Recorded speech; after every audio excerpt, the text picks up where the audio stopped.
আউযু বিল্লাহি মিনাশ শাইতানির রাজিম। বিসমিল্লাহির রহমানির রহিম।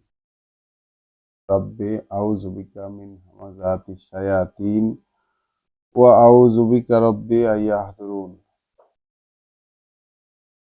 এই বিশ্বজগতের সৃষ্টিকর্তা প্রতিপালক, মানুষের সৃষ্টিকর্তা প্রতিপালক, মানুষের আশ্রয়দাতা আল্লাহর কাছে আশ্রয় প্রার্থনা করছি। আলহামদুলিল্লাহ, কৃতজ্ঞতা, প্রশংসা তার জন্য যিনি আমাদেরকে আরো একবার এই রাত্রিকালীন পাঠে আমাদেরকে একত্রিত হবার সুযোগ করে দিয়েছেন। আমরা কোরআনটিকে ধারাবাহিকভাবে পড়ছিলাম আল্লাহর অনুমতিতে। আমরা তার কাছেই ক্রমাগতভাবে আশ্রয় চেয়ে যাচ্ছি, সাহায্য চাইছি, সঙ্গত চাইছি, তার অভিভাবকত্ব চাইছি, যেন আমরা তার এই কথাগুলো পড়তে পারি। এই কথাগুলো পড়ার অনুমতি তিনি আমাদেরকে গ্র্যান্ট করেন এবং এই কথাগুলো তিনি আমাদেরকে যেন বুঝিয়েও দেন। তার কাছ থেকেই আমরা বুঝে নিতে চাইছি, যেহেতু তাকেই আমরা কফিল মেনেছি, তাকেই আমরা জামানতদার মেনেছি, শিক্ষক মেনেছি।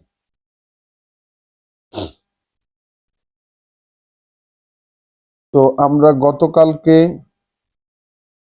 সূরা সাবা, কোরআন মজিদের 34 নাম্বার সূরা, এর আয়াত 54 পড়ে আমরা সূরা সাবা শেষ পর্যন্ত পাঠ করেছিলাম। আজকে আমাদের পড়া শুরু হবে সূরা ফাতের থেকে। ধারাবাহিক রাত্রিবেলার যে পাঠ, সেটা সূরা ফাতের থেকে শুরু হবে। তো সূরা সাবার যে একদম শেষ কয়েকটি আয়াত, তার মধ্যে আয়াত 50 থেকে যদি আল্লাহর শেখানো কিছু কথা, এখানে শেষের দিকে এসে কয়েকটি কথা আল্লাহ শিখিয়ে দিয়েছেন। আয়াত 47-এ আল্লাহ বলেছেন যে, রাসূলকে বলেছেন যে তুমি বলে দাও, আমি তোমাদের কাছে যদি কোনো প্রতিদান চেয়ে থাকি, আমি তোমাদের কাছে যদি কোনো প্রতিদান চেয়ে থাকি, তাহলে সেটা তোমাদের জন্যই। তাহলে রাসূল রাসূলকে আল্লাহ বলছেন যে তুমি বলো যে আমি তোমাদের কাছে যদি কোনো প্রতিদান চেয়ে থাকি, তাহলে সেই প্রতিদান চাওয়া তোমাদের জন্যই। আর না না, মা আস আলুকুম মিন আজরিন, মা আস আলুকুম মিন আজরিন ফাহুয়া লাকুম। মানে দুই ভাবেই নেওয়া যেতে পারে। যা কিছু যদি প্রতিদান আমি কিছু চেয়ে থাকি, মানে যা চেয়েছি আমি প্রতিদান তোমাদের কাছে, সেটা তোমাদের জন্য। আবার বলা যাইতে পারে যে মা সাআলতুকুম, মা সাআলতুকুম, চাইনি কোনো প্রতিদান, মিন আজরিন, কোনো প্রতিদান চাইনি তোমাদের কাছে, কোনো প্রতিদান, ফাহুয়া লাকুম, প্রতিদান যেটা থাকে সেটা তোমাদেরই থাকুক। দুইভাবে দুইভাবে এর অর্থ দুইভাবে এর অর্থ হয়। তা আমি আমার এখানে আমার অনুবাদ গ্রন্থে যেটা লেখা আছে সেটাই আমি পড়ে পড়ে গেলাম আর কি এখন বলার ক্ষেত্রে। সেটি হচ্ছে যে, আমি যদি তোমাদের কাছে কোনো প্রতিদান চেয়ে থাকি, তাহলে সেটা তোমাদের জন্য। মানে প্রতিদান তো রাসূল চান না। রাসূলের ব্যাপার হচ্ছে রাসূল কোনো প্রতিদান চান না। এটা আল্লাহর সুন্নত, রাসূলের সুন্নত।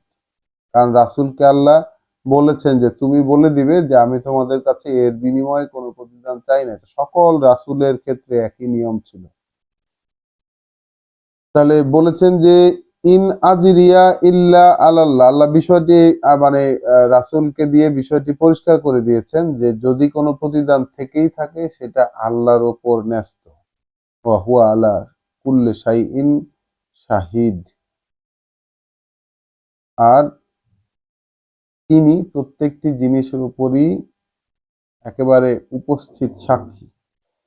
তা আবার বললেন যে কুল, তুমি বলে দাও যে আমার প্রভু আমাকে সত্যের প্রেরণা দেন, তিনি সব গোপন সম্পর্কে পূর্ণ অবহিত। আল্লামুল গুয়ুব, অর্থাৎ এই যে অদৃশ্য পরিচালনা, গোপন সমূহ, তিনি শুধু গায়েব না, গুয়ুব, অর্থাৎ যত গোপন পরিচালনা আছে, অদৃশ্য পরিচালনা আছে, সবকিছু সব জানতা তিনি। তার পরবর্তী যে কথাটা, যে কুল তুমি বলে দাও, জাল হাক্কু ওয়ামা ইউবদিউল বাতিলু, সত্য এসেছে এবং যা কিছুই বাতিলের যত তৎপরতা, ওয়ামা ইউঈদ, এবং যা কিছু সেটা যত কিছু চেষ্টা করে সেটা কখনো সফল হবে না। তুমি আরো বলে দাও, কুল ইন দলালতু, যদি আমি বিভ্রান্ত হয়ে গিয়ে থাকি, এইটা আমার কাছে সবচেয়ে স্ট্রাইকিং মনে হয়েছে এখানে। যদি আমি বিভ্রান্ত হয়ে গিয়ে থাকি তাহলে আমার বিভ্রান্তির দায় আমার। ইন দলালতু ফা ইন্নামা আদিল্লু আলা নাফসি, হ্যাঁ, যদি আমি বিভ্রান্ত হয়ে গিয়ে থাকি তাহলে এই বিভ্রান্তির দায় আমার নফসের ওপরই।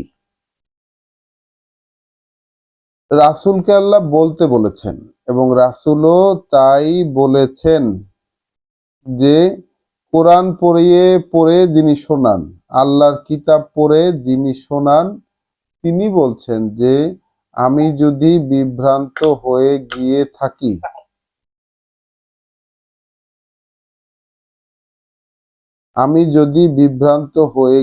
থাকি, তাহলে এই বিভ্রান্তির দায় আমার উপর। সে দাও, if I go astray, I but go astray against my soul, মানে আমার নিজের ওপর, নিজের বিরুদ্ধে গিয়েই আমি আসলে, আমার নিজের বিপরীতে গিয়েই আমি বিভ্রান্ত হয়ে গেছি। ওয়া ইন ইহদাদাইতু, আর যদি আমি সঠিক পথে পরিচালিত হয়ে থাকি, and if I am guided, ফাবিমা ইউহি Ilaiah রব্বি, it is because of what my Lord reveals to me. তো আমার এই সঠিক পথ পাওয়া বা সঠিক পরিচালনায় পরিচালিত হওয়াটা শুধুমাত্র এই কারণেই যে আমার প্রভু আমার প্রতি ওহী করেছেন। তাহলে দুটি দিক দাঁড়ায়, যিনি বার্তা বহন করছেন তিনি কখনো বিভ্রান্ত হতে পারেন যদি তিনি বার্তা ব্যতি রেখে নিজেই পরিচালিত হন, বার্তা ব্যতি রেখে নিজেই নিজেকে চালান। হ্যাঁ, নিজেই চালালে তাহলে তিনিও বিভ্রান্ত হতে পারেন। আর যদি সঠিক পথে পরিচালিত অবস্থায় থাকেন তাহলে সেটা শুধুমাত্রই আল্লাহ তার প্রভু তাকে ওহী করেন এই কারণে। এটা খুবই একটা ইম্পর্টেন্ট জায়গা। তো এরপরেই একটি দৃশ্য অগ্রিম দেখালেন যে তুমি যদি দেখতে যখন ভয় পেতে থাকবে এবং কোথাও গিয়ে আত্মরক্ষা করতে পারবে না, খুব কাছের জায়গা থেকে তাদেরকে পাকড়াও করা হবে, তখন তারা বলবে যে আমরা বিশ্বাস করে নিয়েছি, কিন্তু দূরে নাগারের বাইরে চলে যাওয়া জিনিস কিভাবে পাওয়া যেতে পারে? হ্যাঁ, দেন দে সে উই বিলিভ ইন, যখন তাদেরকে গ্রেফতার করা হবে তখন তারা বলবে, অর্থাৎ পরকালে গিয়ে বলছে যে উই বিলিভ ইন ইট, আমরা এতে বিশ্বাস করেছি, but how will they have the reaching from a place far away, কিন্তু যেহেতু তারা ওই বিশ্বাস থেকে বহু দূরে অবস্থান করছিল, তাহলে এখন কিভাবে সেটার নাগাল তারা পাবে?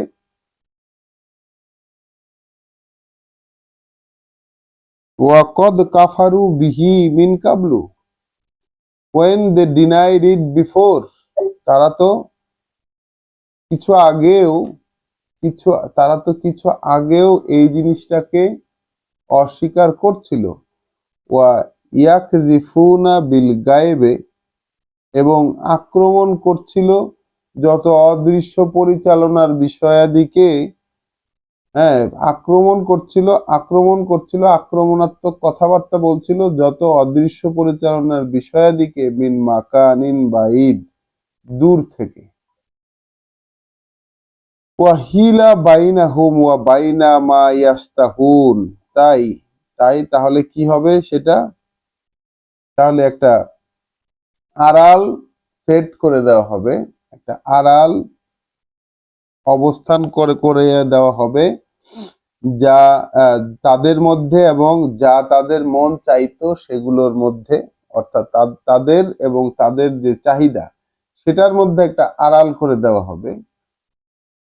কামা ফুইলা বে আশিয়া ইহিম মিন কাবলু, যেভাবে যেভাবে তাদের যেই দল উপদল আছে তারাও একই রকম যেগুলা করতো। ইন্নাহুম কানু ফি শাক্কিম মুরিদ, এবং তারা ছিল একেবারে সন্দেহের আবর্তে, ঘোরতর সন্দেহে নিমজ্জিত ছিল এই পরকালের ব্যাপারে। তাহলে এই পৃথিবীতে আমরা আজকের এই যে পড়াটা আমরা শুরু করব ফাতের, আমরা এই তার আগের যে অংশটুকু আমরা দেখলাম, আবার পুনরায় দেখলাম যে এই পৃথিবীতে তো স্বীকার করেনি, এই পৃথিবীতে বিশ্বাস করেনি, ওইখানে গিয়ে সবকিছু দেখে শুনে বিশ্বাস করছে। তো সেই বিশ্বাস করাটা তাদের কি উপকারে লাগছে? তো আমরা গতকাল প্রার্থনা করেছিলাম যে আমরা এখানে থেকেই বিশ্বাস করতে চাই, আমরা এখানে থেকেই আল্লাহর কথাগুলো আয়ত্তে নিতে চাই, আমরা এখান থেকেই আমাদের কথা, আল্লাহর কথাগুলোকে আয়ত্ত করে নিতে চাই। রয়েল ইয়া ভাই, সিরাজ ভাই মনে হয় জয়েন করতে পারতেছে না। ওকে, আচ্ছা, আমরা আমাদের পড়া শুরু করছি সূরা ফাতের থেকে। বিসমিল্লাহির রহমানির রহিম। আমরা এখানেও আমরা আমাদের এই পড়ার ক্ষেত্রেও এই কথাটিকে সত্য বলে মনে করছি। যদি আমরা পড়তে গিয়ে কোনো বিভ্রান্তির কবলে পড়ে গিয়ে থাকি, তাহলে এই বিভ্রান্তির দায় আমাদের নিজেদের। পড়তে গিয়ে আমরা যদি বিভ্রান্তির কবলে পড়ে থাকি, তাহলে এই বিভ্রান্তির দায় আমাদের নিজেদের। আর যদি আমরা পড়া থেকে সঠিক কোনো কিছু, সঠিক কোনো গাইডেন্স, সঠিক কোনো নির্দেশনা আমরা পেয়ে থাকি, তাহলে এই নির্দেশনা কেবলমাত্র আমাদের প্রভু আমাদের প্রতি ওহী করছেন সেটার জন্য। আমরা কিন্তু এটা মেনেই পড়তে বসলাম।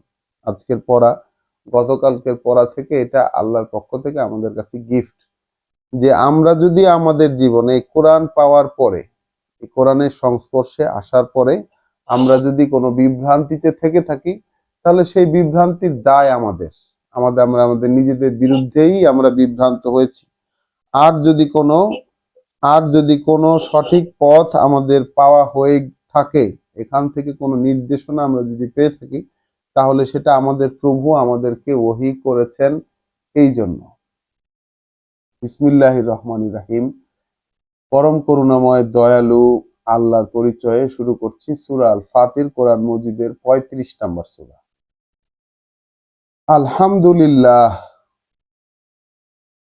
ফাতিরিস সামাওয়াতি ওয়াল আরদি, কৃতজ্ঞতা, প্রশংসা, কৃতজ্ঞতার যত প্রশংসা সব আল্লাহর জন্য, উদ্ভাবক যিনি ওই আকাশের এবং এই জমিনের, উদ্ভাবক যিনি ওই আকাশের এবং এই জমিনের। উদ্ভাবক মানে কি? যেটা মানে অনস্তিত্ব থেকে অস্তিত্বে নিয়ে আসার কারিগর। তাহলে কৃতজ্ঞতার প্রশংসা আল্লাহর জন্য, উদ্ভাবক, উদ্ভাবক ওই আকাশের এবং এই জমিনের, জাইলিল মালাইকাতে রুসুলান, ব্যবস্থা করেছেন যিনি ফেরেশতাদেরকে, ব্যবস্থা করেছেন যিনি ফেরেশতাদেরকে বার্তা বাহক হিসাবে, ব্যবস্থা করেছেন যিনি ফেরেশতাদেরকে বার্তা বাহক হিসাবে। উলি আজনিহাতিন মাসনা ওয়া সুলাসা ওয়া রুবা, তাহলে পাখা সমৃদ্ধ 2 2 3 3 4 4। তাহলে বাক্যটি কি দাঁড়ালো? কৃতজ্ঞতার প্রশংসা সেই আল্লাহর জন্য উদ্ভাবক, যিনি ওই আকাশের এবং জমিনের ব্যবস্থা করেছেন। তিনি ফেরেশতাদেরকে বার্তাবাহক, পাখার অধিকারী যারা 2 2 3 3 4 4। তাহলে ফেরেশতাদের একটা বর্ণনা দিচ্ছেন আল্লাহ, পাখার অধিকারী 2 2 3 3 4 4 পাখার অধিকারী, এবং ফেরেশতাদের বর্ণনা দিচ্ছেন তিনি এখানে যে ফেরেশতাদেরকে বানিয়েছেন রাসূল। তাহলে ফেরেশতারা কোন রাসূল? কোথা থেকে রাসূলের ভূমিকায় অবতীর্ণ হন তারা? ফেরেশতারা আল্লাহর কাছ থেকে বার্তা এনে মানুষের কাছে পৌঁছে দেয়, এই ক্ষেত্রে তারা রাসূল। ফেরেশতারা আল্লাহর কাছ থেকে বার্তা এনে, এটা আল্লাহর একটি ডিপার্টমেন্টের ফেরেশতা, তারা বার্তা এনে আল্লাহর কাছ থেকে মানুষের কাছে পৌঁছে দেয়। এবং এই বার্তা কতটুকু বার্তা ক্যারি করবে, কি পরিমাণ বার্তা ক্যারি করবে, এইটার জন্য তাদের এই যে পাখা সমৃদ্ধ হওয়ার যে বিষয়টি, এটি কি আল্লাহ এখানে গতি প্রকৃতি বোঝাতে চাইলেন, নাকি তাদের কি পরিমাণ লোড তারা ক্যারি করতে পারবে এইটা বোঝাতে চাইলেন? এটা একটি গবেষণার বিষয়। তো সেইখানে আমরা যাব না, আমরা এখানে পড়ে যাচ্ছি যে 2 2 3 3 4 4 পাখা সমৃদ্ধ ফেরেশতাদের ব্যবস্থা করেন তিনি রাসূল হিসাবে। ইয়াজিদু ফিল খলকে মা ইয়াশাউ, তাহলে মানে প্রবৃদ্ধি দেন, বাড়িয়ে দেন তিনি তার সৃষ্টিতে যেমনটা তিনি চান, যেভাবে তিনি চান তার সৃষ্টিতে তিনি প্রবৃদ্ধি দেন। ইন্নাল্লাহা আলা কুল্লি শাইইন কাদির, নিশ্চয়ই আল্লাহ প্রত্যেকটি জিনিসের উপর তার ক্ষমতা প্রয়োগে সক্ষম। আমরা দেখেছি এই কথাটি যে আল্লাহ প্রত্যেকটি জিনিসের উপর তার ক্ষমতা প্রয়োগে সক্ষম, এই কথাটিকে আমরা সব জায়গাতেই বিবেচনা করতে চাই সুসংবাদ হিসাবে, এবং বিবেচনা করতে চাই এবং প্রার্থনা করতে চাই আল্লাহর কাছে যে তিনি যেন আমাদের উপরে, আমাদের প্রত্যেক ব্যক্তির উপরে তার ক্ষমতা প্রয়োগ করেন,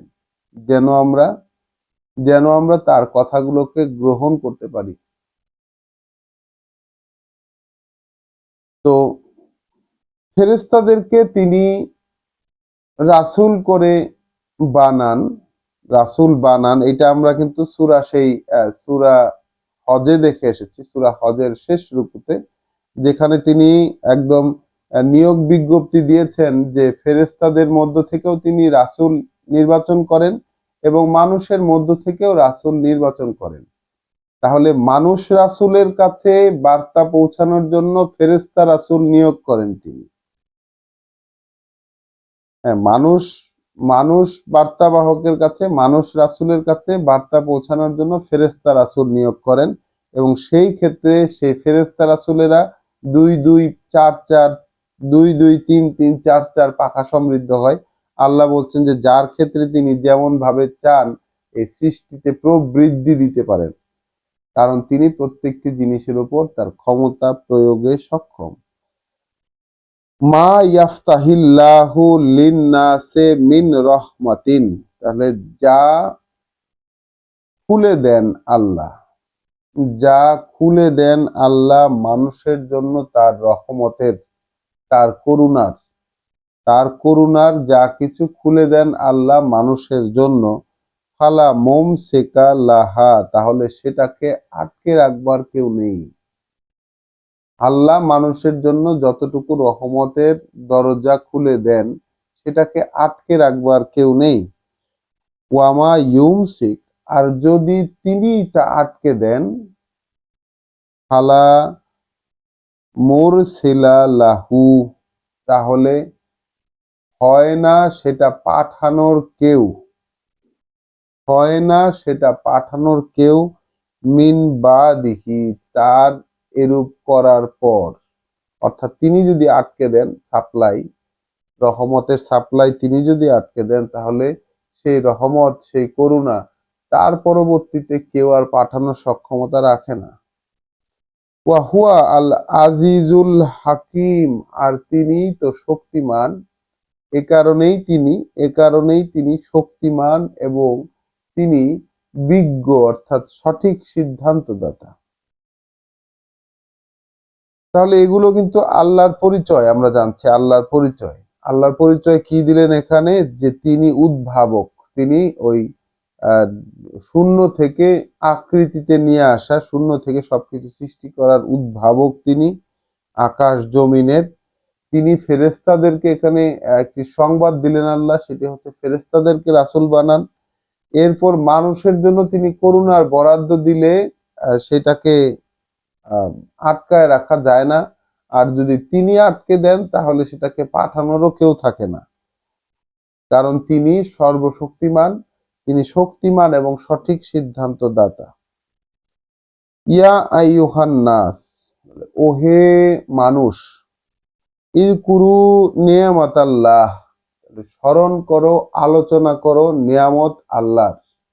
ওহে মানুষ, স্মরণ করো, আলোচনা করো নিয়ামত আল্লাহর, আল্লাহর করুণা, আল্লাহর অনুগ্রহ। আলাইকুম, যা হয়েছে তোমাদের উপর। তাহলে এই আদেশটি আমরা কোরআনে অনেকবার দেখেছি। যেমন দেখেছি আমরা একদম শুরুতে সূরা বাকারাতে বনী ইসরাইলের উপর, সেখানে বেশ কয়েকবার কিন্তু আল্লাহ এই কথাটি বলেছেন। একেবারে তাদের প্রতি কি কি করুণা করেছেন সেটার বর্ণনা সহকারে আল্লাহ এই কথাটি বারংবার বলেছেন তাদেরকে, যে তোমরা তোমরা ওহে বনী ইসরাইল, তোমরা স্মরণ করো, আলোচনা করো কি কি অনুগ্রহ তোমাদের উপর করেছি। তাহলে এই জিনিসটি কেন আল্লাহ বারবার অবতারণা করে? এক হচ্ছে যে মানুষ যে কৃতজ্ঞ হয়ে থাকবে তার সৃষ্টিকর্তা প্রতিপালক আল্লাহর প্রতি, এই কৃতজ্ঞ হয়ে থাকার জন্য তার আসলে এই বিষয়গুলো স্মরণে রাখা প্রয়োজন, এগুলো তার জীবনের সাবজেক্ট হওয়া প্রয়োজন, যে তাকে আল্লাহ কি কি অনুগ্রহ টাইম বাই টাইম করেছেন। তাই এখানে মানুষকে সেই আদেশটাই দিলেন আল্লাহ, ওহে মানুষ, স্মরণ করো, আলোচনা করো সেই সব করুণা অনুগ্রহ যা আল্লাহ তোমাদের উপর করেছেন। হাল মিন খালিকিন গায়রুল্লাহি ইয়ারযুকুকুম মিনাস সামা'i ওয়াল আরদ, তাহলে এমন কোন সৃষ্টিকর্তা কি আছেন আল্লাহকে বাদ দিলে? তাহলে এখানে আমাদেরকে বিবেচনা করতে বলছেন কি, আল্লাহকে বাদ দিয়ে বিবেচনা করতে বলছেন, যে আল্লাহকে যদি বাদ দেওয়া হয় এমন কোন সৃষ্টিকর্তা কি আছেন? ইয়ারযুকুকুম মিনাস সামা'i, যারা রিজিক দেয় তোমাদেরকে আকাশ থেকে, ওয়াল আরদ, এবং জমিন থেকে। এখন এখানে তো আমরা একটু থেমে বিবেচনা করে দেখব, আসলে কি এরকম কেউ আছে যিনি আকাশ থেকে জমিন থেকে রিজিক দেওয়ার সক্ষমতা রাখেন? এটা তো আমাদের জন্য ভেবে দেখার মতো একটি উপকরণ। আছে কি কেউ আসলেই? কি আছে? লা ইলাহা ইল্লা হুয়া, তাহলে কোনো মান্য তো নেই তিনি ছাড়া, কোনো মান্য তো নেই তিনি ছাড়া। অর্থাৎ আমরা যদি খুঁজি তাহলে আমরা খুঁজে পাবো না যে আকাশ এবং জমিন থেকে জীবিকার বরাদ্দ দেয় এইরকম আরো কেউ আছে কিনা সৃষ্টিকর্তাদের মধ্যে। তা আল্লাহ বলছেন লা ইলাহা ইল্লা হুয়া, কোনো মান্য নেই তিনি ছাড়া সম্পর্কিত। ফা আন্না তুফাকুন, তাহলে কোথায় ধোঁকা খাচ্ছ? তাহলে যদি কোনো রিজিক দাতা নাই থেকে থাকে আকাশে আর জমিনে, জমিন থেকে রিজিক দিতে পারে, আকাশ থেকে রিজিক দিতে পারে, এবং মেনেই যদি নিচ্ছ যে মান্যতা কেউ নাই, মান্য করার মতো কেউ নাই তিনি ছাড়া, তাহলে এখন ধোকাটা খাচ্ছ কোথায়?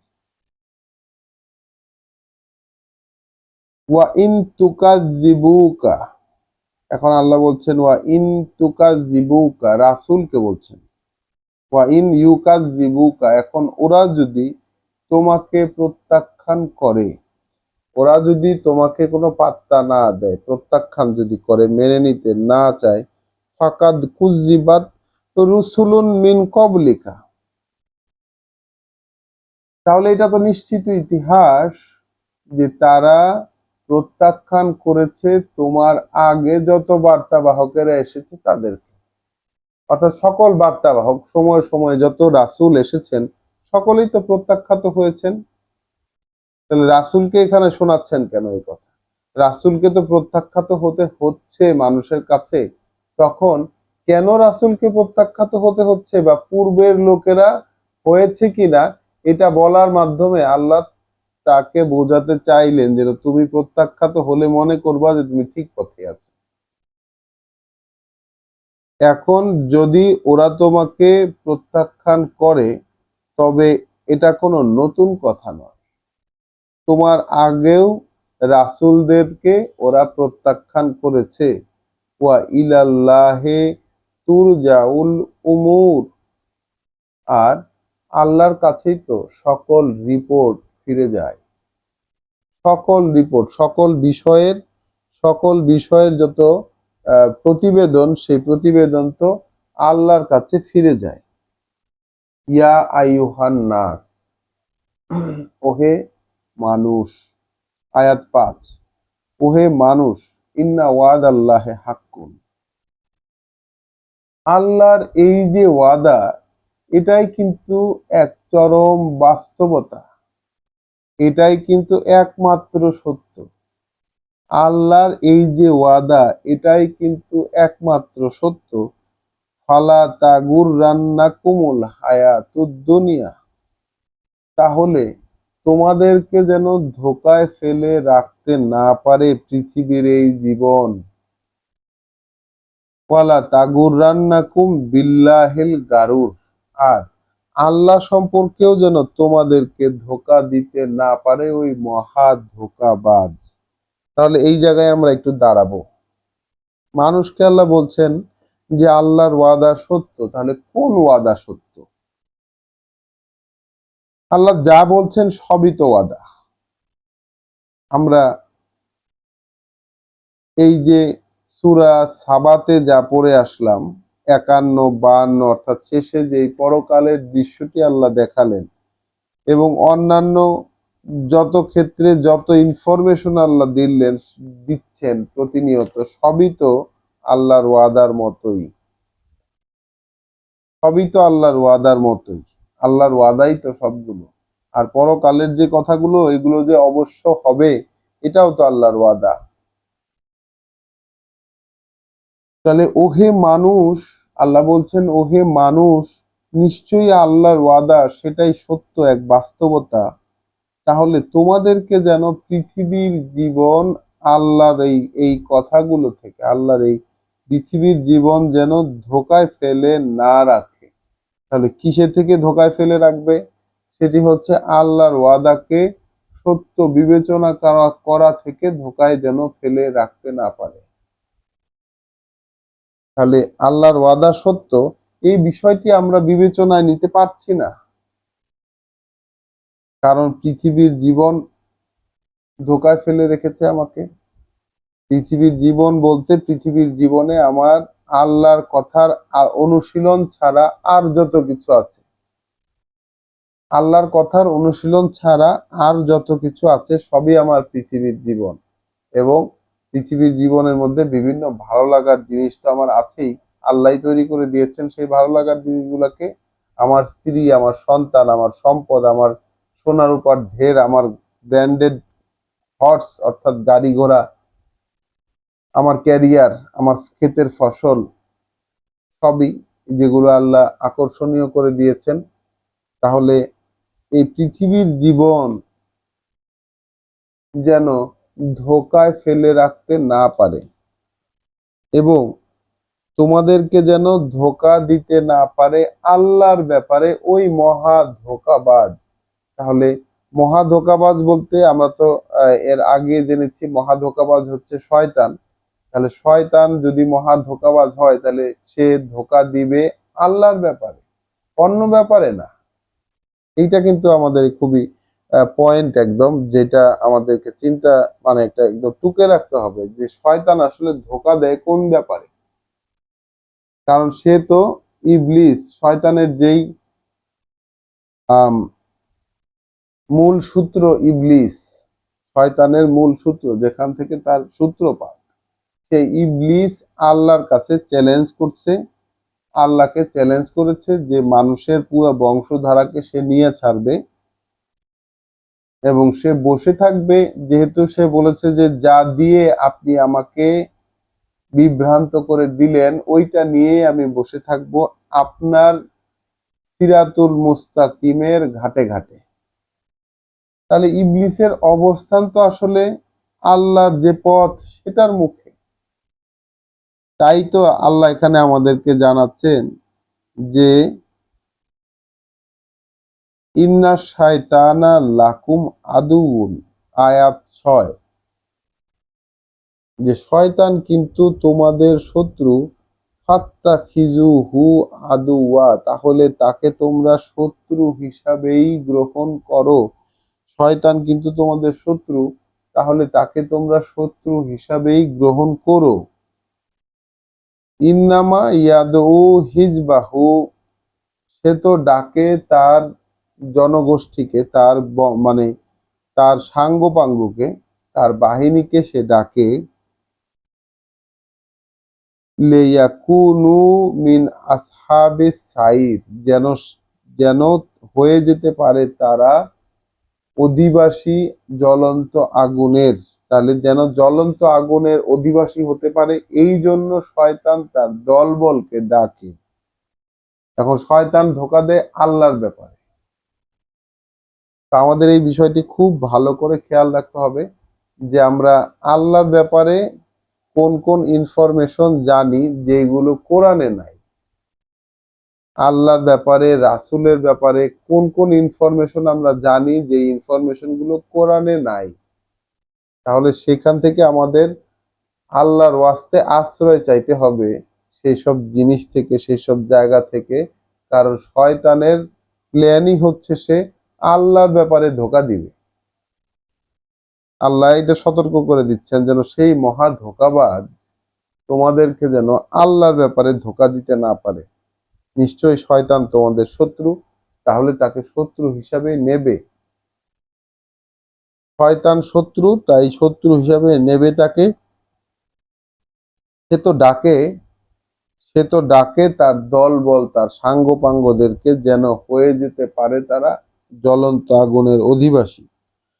আল্লাযীনা কাফারু লাহুম আযাবুন শাদীদুন, এই বিষয়গুলোকে যারা প্রত্যাখ্যান করে, যে এই শয়তান সম্পর্কে সচেতন হইতে হবে, আল্লাহর ওয়াদা সত্য, তারপরে এই যে আল্লাহর যে প্রপার্টিজ আমরা এখানে দেখলাম, এবং এই যে আল্লাহ একটি আহ্বান জানালেন, ওহে মানুষ স্মরণ করো, আলোচনা করো কি অনুগ্রহ তোমাদের ক্ষেত্রে হয়েছে।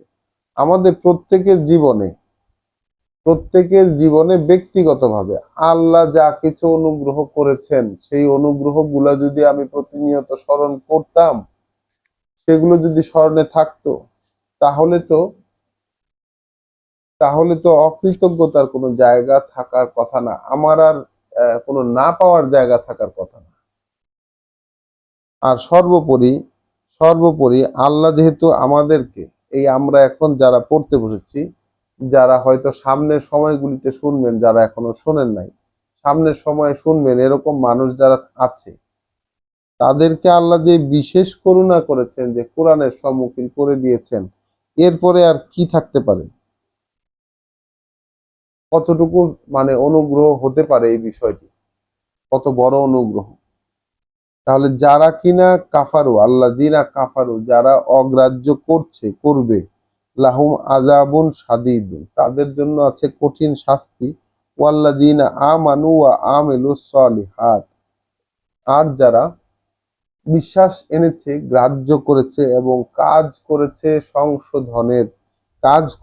সংশোধনের, লাহুম মাগফিরাতুন ওয়া আজরুন কাবীর, তাদের জন্য আছে ক্ষমা এবং পুরস্কার অনেক বড়, এক বড় পুরস্কার।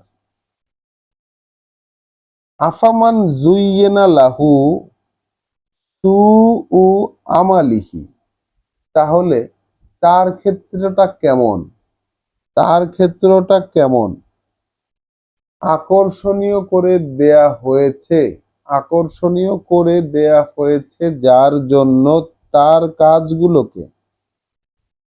আফামান জুইয়েনা লাহু সুউ আমালিহি, তার যে মন্দ কাজ, সেই মন্দ কাজ। এখন মন্দ কাজগুলা কি? মন্দ কাজগুলা কি? মন্দ কাজগুলা হলো যে এই কথাগুলোর সাথে অ্যালাইন্ড না থেকে অন্য কোনো কিছু যদি সে করে, অর্থাৎ সে অনুগ্রহের স্মরণ করলো না, আল্লাহকে একমাত্র মান্য হিসাবে নিচ্ছে না, কোনোভাবে নিতে পারছে না, তারপর আল্লাহর ওয়াদা সত্য, এইটাকে সত্য জ্ঞান করতে পারছে না, তার ভেতর থেকে আসছে না, শয়তানকে শত্রু হিসাবে নিতে হবে, সে শত্রু হিসাবে নিতে পারছে না, শয়তানকে নিচ্ছে বন্ধু হিসাবে।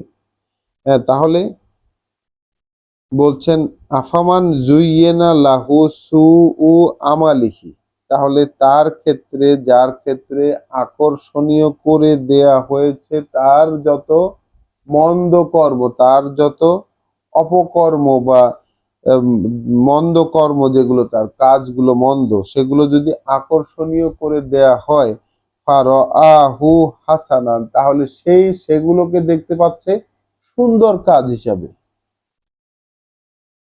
তাহলে বিষয়টা কি হলো? বিষয়টা হলো যে কোনো একটা মানুষের ক্ষেত্রে আল্লাহ যদি তার যে কাজগুলো মন্দ, সেই মন্দ কাজগুলোকে তার কাছে আকর্ষণীয় করে দেন, তাহলে সে সেই মন্দ কাজগুলোকে দেখতে পায় সঠিক কাজ, ভালো কাজ, উত্তম কাজ, হাসান কাজ। ইন্নাল্লাহা, তাহলে আল্লাহ, এটা নিশ্চিত যে আল্লাহ ইউদিল্লু মান ইয়াশা ওয়া ইয়াহদি মান ইয়াশা, তিনি পথ থেকে সরিয়ে দেন যাকে তিনি উপযুক্ত মনে করেন, আবার পথে পরিচালিত করেনও তাকে যাকে উপযুক্ত মনে করেন। অর্থাৎ একই জিনিস দিয়ে, একই কথা দিয়ে তার অ্যাপ্রোচের উপর ভিত্তি করে আল্লাহ চালান, আবার আল্লাহ পথ থেকে সরায় দেন, দুইটাই হয়। ইন্নাল্লাহা আলিমুন, দুঃখিত, ফালা তাযহাব নাফসুকা, ফালা তাযহাব নাফসুকা, কাজেই ক্ষয় যেন না করে ফেলো তুমি তোমার প্রাণটাকে, ক্ষয় যেন না করে ফেলো তুমি তোমার প্রাণটাকে, আলাইহিম হাসারাত, তাদের ক্ষেত্রে আক্ষেপ করে করে। অর্থাৎ মানুষ তো রাসূলের কথায় পাত্তা দিচ্ছে না, বেশিরভাগ মানুষ। কেন দিচ্ছে না?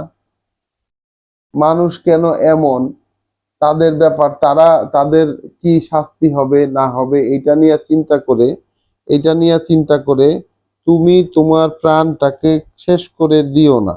আল্লাহ বলছেন এই দুঃখে তুমি যেন তোমার প্রাণটা ক্ষয় করে না ফেলো। রাসূলকে আল্লাহ এই কথা বলছেন, ফালা তাযহাব নাফসুকা, তাহলে ক্ষয় যেন করে না ফেলো তোমার নিজের নফসকেই, আলাইহিম হাসারাত, তাদের ব্যাপারে চিন্তা ক্লিষ্ট হয়ে, তাদের ব্যাপারে চিন্তা করে। ইন্নাল্লাহা আলিমুন বিমা ইয়াসনাউন, নিশ্চয়ই আল্লাহ, তিনি জানেন ওরা কি বানিয়ে বানিয়ে করে। তাহলে ওরা কি বানিয়ে বানিয়ে করে, নিশ্চয়ই আল্লাহ তা জানেন। ওয়াল্লাহু আল্লাযী আরসালা রিয়াহা, আবার শুরু হলো আল্লাহর পরিচয়। আল্লাহ তিনি যিনি পাঠিয়ে দেন ওই চলনশীল বাতাস, মানে কি বলে, প্রবাহিত বাতাস, ফায়ুসিরু সাহাবান, এরপর সেটা মেঘমালাকে সঞ্চালিত করে, মেঘমালা চালিয়ে নিয়ে যায়, ফাসুকনাহু ইলা বালাদিন, তারপর আহ মানে সেটা দিয়ে পানি পান করাই এমন এক জনপদকে, সেই জনপদের দিকে এটাকে চালিয়ে নিয়ে গিয়ে সেটাকে পানি ঝরাই, মাইয়েতিন, যেটা মরে গেছিল, আহিয়াইনা বিহি, তারপর সেই পানি দিয়ে আমরা জীবিত করে তুলি সেটাকে, আল আরদা, সেই জমিনকে, বাদা মাউতিহা, এটা মরে যাওয়ার পর। অর্থাৎ আল্লাহ তিনি, যিনি ওই প্রবাহমান বাতাসকে পাঠিয়ে দেন, তিনি প্রবাহমান বাতাসকে পাঠিয়ে দেন, তারপরে সেই বাতাস আকাশে মেঘমালার সঞ্চার ঘটায়, তারপর সেই মেঘটাকে এমন এক শহর, এমন এক জনপদের দিকে বয়ে নিয়ে যান এবং সেখানে পানি দেন, যা দিয়ে ওই মরে যাওয়ার পর সেখানকার জমিনটা আবার জীবিত হয়ে ওঠে। কাযালিকা নুশুর, এইভাবেই তোমাদের পুনরুত্থান, এইভাবেই তোমাদের পুনরুত্থান। বাতাসের উদাহরণ দিলেন, কিন্তু বাতাস বইয়ে নিয়ে যান, ওটা দিয়ে মেঘমালা তৈরি করেন, মেঘমালা উত্থিত করেন, তারপর সেই মেঘমালা নির্দিষ্ট জায়গায় গিয়ে বৃষ্টি ঘটায় এবং সেই বৃষ্টির ফলে সেখান থেকে আবারও উদ্ভিদরাজি জন্মায়।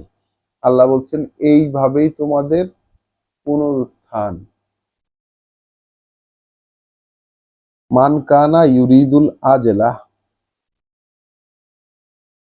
মান কানা ইউরিদুল আজলা, কেউ যদি চায় তাৎক্ষণিক পাওনা, ফালিল্লাহে, দুঃখিত দুঃখিত আমি একটু ভুল করেছি, মান কানা ইউরিদুল ইজ্জাতা, দেখতে ভুল করেছে, মান কানা ইউরিদুল ইজ্জাতা, কেউ যদি চায় ইজ্জত। তাহলে বাংলায় ইজ্জত শব্দটি আমাদের রয়েছে, আরবি থেকে এসেছে ইজ্জাত। ইজ্জাত শব্দের অর্থ একই সাথে সম্মান, প্রতিপত্তি, ক্ষমতা। এটি একটি কমপ্লেক্স ওয়ার্ড, যে ওয়ার্ডের মধ্যে অনেকগুলো অর্থ ক্যারি করে, সম্মান, প্রতিপত্তি, ক্ষমতা, যশ ইত্যাদি। তাহলে কেউ যদি চায় ইজ্জত, তাহলে সে জানুক যে ইজ্জতের যে ব্যাপারটা সেটা আল্লাহর পুরোটাই। ইজ্জতের যে ব্যাপারটা, সম্মান, যশ, খ্যাতি, প্রতিপত্তি, তার পুরোটাই হচ্ছে আল্লাহর জন্য। ইলাইহে ইয়াস আদুল কলিমু, ইলাইহে ইয়াস আদুল কালিমু, তাহলে তার কাছেই উঠে যায় কথা, আত্মইয়েবু, তার কাছেই উঠে যায় নিষ্কলুষ, নিষ্কলুষ যত কথা, উত্তম যত কথা, সর্বোত্তম, সর্বোত্তম যে কথাগুলো, এটা চলে যায়, এটা যায় তার কাছে, এটা তার কাছে উঠে যায়। ওয়াল আমালু সলিহু ইয়ারফাউহু, আর আমলে সলেহ অর্থাৎ সংশোধন, আত্মশোধনের যে কাজগুলো, সেইটা সেই কথাকে উঠিয়ে নিয়ে যায়। তাহলে কথাগুলো যেটা সেরা যে কথা, পবিত্র যে কথা, সেই কথাগুলো আল্লাহর কাছে উঠে যায় এবং কথাগুলোকে উঠানোর কাজে রকেটের কাজ করে কি, আমলে চলে, অর্থাৎ সংশোধনের যে কাজগুলো, সেই কাজগুলো ওই কথাগুলোকে উপরের দিকে নিয়ে যায়। ওয়াল্লাযিনা ইয়ামকুরুনা সাইয়্যাত, আর যারা মন্দের যত প্ল্যান প্রোগ্রাম এটা করেই যাচ্ছে, মন্দের যত প্ল্যান প্রোগ্রাম এটা যারা করেই যাচ্ছে, লাহুম আযাবুন শাদীদুন, তাদের জন্য আছে কঠিন শাস্তি। ওয়া মাকারু উলাইকা হুয়া ইয়াবুর, যেহেতু মানে প্ল্যান প্রোগ্রাম যত, পরিকল্পনা তাদের, যেহেতু পরিকল্পনা তাদের ওটা ধ্বংসশীল, ধ্বংস হয়ে যায়, পরিকল্পনা তাদের সেগুলো নস্যাৎ হয়েই যায়। তাহলে আজকে আমরা আয়াত 10 পর্যন্ত পড়লাম সূরা ফাতিরের। আজকে আমরা এই পর্যন্ত রাখবো, আমাদের পড়াটা, আজকে পড়াটা একটু শর্ট করে দিলাম। আজকে আমরা এই পর্যন্তই রাখবো আমাদের পড়া। আয়াত 10 পর্যন্ত আমরা পড়েছি। আমরা মূলত এখানে আল্লাহর পরিচয় দেখেছি।